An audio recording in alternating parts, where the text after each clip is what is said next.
નમસ્કાર. ચાલો જરા કલ્પના કરીએ એક એવી ક્ષણની જ્યાં સૃષ્ટિના સર્જકો ખુદ દેવો પણ કોઈક એવી શક્તિ સામે ઝૂકી જાય છે જે એમનાથી પણ મહાન છે. બસ આજે આપણે એ જ અદ્ભુત દિવ્ય કથામાં ડૂબકી મારીશું અને આદિ શક્તિનો જે અજોડ મહિમા છે એને સમજવાનો પ્રયત્ન કરીશું. તો આખી વાતનો મૂળ સવાલ એ છે કે જ્યારે દેવોએ એ પરમ શક્તિનું સાચું વિરાટ સ્વરૂપ જોયું ત્યારે થયું શું? એમની પ્રતિક્રિયા શું હતી? બસ આ એક જ સવાલ છે ને જે આપણને સીધા જ આ કથાના હાર્દમાં લઈ જશે, જ્યાં બધા રહસ્યો ખુલે છે. ચાલો ત્યારે સીધા જ એ અદ્ભુત ક્ષણમાં પહોંચી જઈએ. એ ઘડીમાં જ્યાં બ્રહ્મા, વિષ્ણુ અને મહેશ ત્રણેય દેવો પહેલીવાર આદિશક્તિના સાચા સ્વરૂપનો સાક્ષાત્કાર કરે છે. જુઓ, જેવી ત્રિમૂર્તિ એટલે કે બ્રહ્મા, વિષ્ણુ અને મહેશ આદિશક્તિનું એ તેજથી ઝળહળતું સ્વરૂપ જુએ છે ને, એ લોકો બસ જોતા જ રહી જાય છે, એકદમ સ્તબ્ધ. એમને ત્યારે ખ્યાલ આવે છે કે અરે, આ બ્રહ્માંડને ચલાવનારી શક્તિ કોઈ સામાન્ય શક્તિ તો છે જ નહીં, આ તો પોતે પરમ ચેતના જગદંબા છે. સાચું કહું તો એ એક જ ક્ષણે એમના મનની બધી જ ધારણાઓ તૂટીને ચકનાચૂર થઈ જાય છે. હવે આવા દિવ્ય દર્શન થાય પછી બીજું શું થઈ શકે? દેવોનો બધો જ અહંકાર, બધું જ ઓગળી જાય છે અને એકદમ વિનમ્ર ભાવથી તેઓ માતાની સ્તુતિ કરવાનું શરૂ કરે છે.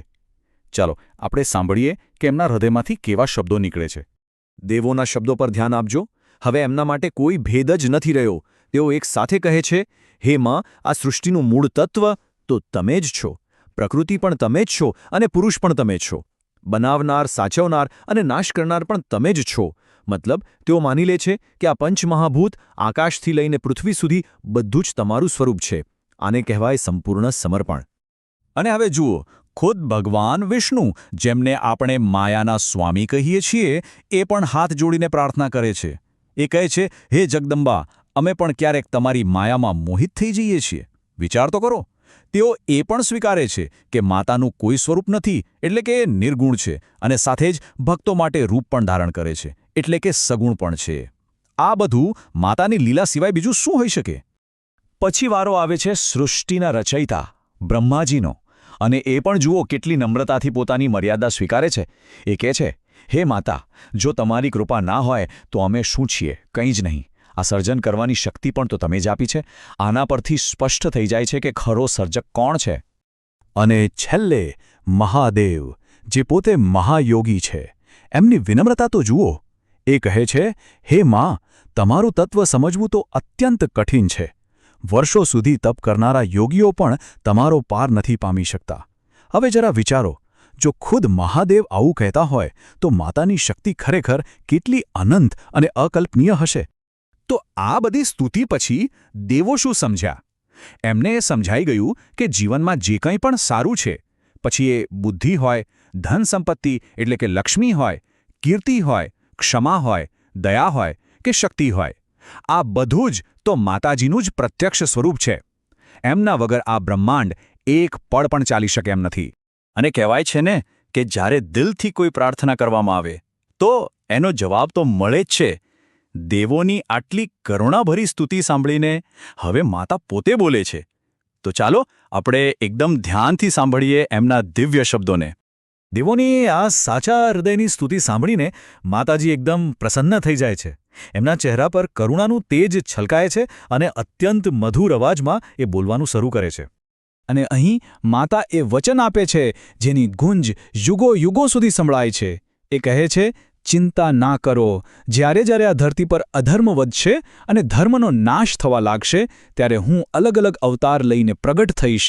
ભક્તોની રક્ષા કરવી અને દુષ્ટોનો નાશ કરવો એ મારું વ્રત છે. અને માત્ર દેવો માટે જ નહીં, આપણા જેવા દરેક ભક્ત માટે માતા એક ગજબની ખાતરી આપે છે. એ કહે છે, મારું સ્મરણ કરનાર ક્યારેય નિરાશ નહીં થાય. જે ભક્ત સાચી નિષ્ઠાથી મારું નામ લે છે ને, હું બધી જ રીતે એની રક્ષા કરું છું. એના જીવનની બધી મુશ્કેલીઓ હું દૂર કરી દઉં છું. આટલું મોટું વરદાન સાંભળ્યા પછી પણ ભગવાન વિષ્ણુના મનમાં જરાય અહંકાર નથી આવતો. એ ફરીથી વિનંતી કરે છે, હે માં, અમને એવી બુદ્ધિ આપો કે અમે હંમેશા તમારું જ સ્મરણ કરતા રહીએ અને અહંકારથી દૂર રહીને બસ તમારી આજ્ઞાનું પાલન કરીએ. જુઓ, આ જ તો સાચી ભક્તિ છે. શક્તિ નહીં, પણ અહંકાર મુક્ત બુદ્ધિની માંગ. અને માતાજી એમની આ વિનમ્રતાથી એટલા પ્રસન્ન થાય છે કે તરત જ આશીર્વાદ આપે છે. તમારો યશ ત્રણેય લોકમાં ફેલાશે. તમે લોકો હવે નિર્ભય બનીને પોતપોતાનું કામ કરો.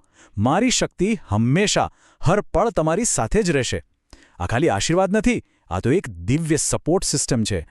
માતાના આ વચનો સાંભળીને તો દેવોના હૃદયમાં જાણે અદ્ભુત શાંતિ છવાઈ જાય છે. બધી ચિંતા, બધો ડર, બધું જ ગાયબ. બસ એ લોકો શાંતિથી માતાજીના ચરણોમાં નમન કરે છે અને પોતપોતાના લોકમાં પાછા ફરે છે. તો આ કથા ખાલી દેવોની નથી. આ કથા આપણા સૌ માટે છે. સવાલ એ છે કે આ દિવ્ય સંવાદમાંથી આપણે આપણા જીવન માટે શું શીખી શકીએ? કયો અમૂલ્ય સંદેશ લઈ શકીએ? ચાલો એને જરા સમજીએ. આખી વાતનો સાર, એનો નિચોડ બસ એટલો જ છે કે આ સૃષ્ટિનું મૂળ એક જ છે અને એ છે આદિશક્તિ. અને જો આપણે પણ આપણા જીવનમાંથી અહંકારને કાઢીને માત્ર ભક્તિભાવથી માતાજીનું સ્મરણ કરીએ તો જીવનના ગમે તેવા સંકટ દૂર થઈ શકે છે. તો જીવન માટેના મુખ્ય બોધપાઠ શું છે? પહેલું, માતાજી જ સર્વશક્તિમાન છે. બીજું, ભક્તિ અને શ્રદ્ધાથી મોટી કોઈ તાકાત નથી. ત્રીજું, અહંકાર વિનાનું જીવન જીવવું એ જ સાચી ભક્તિ છે.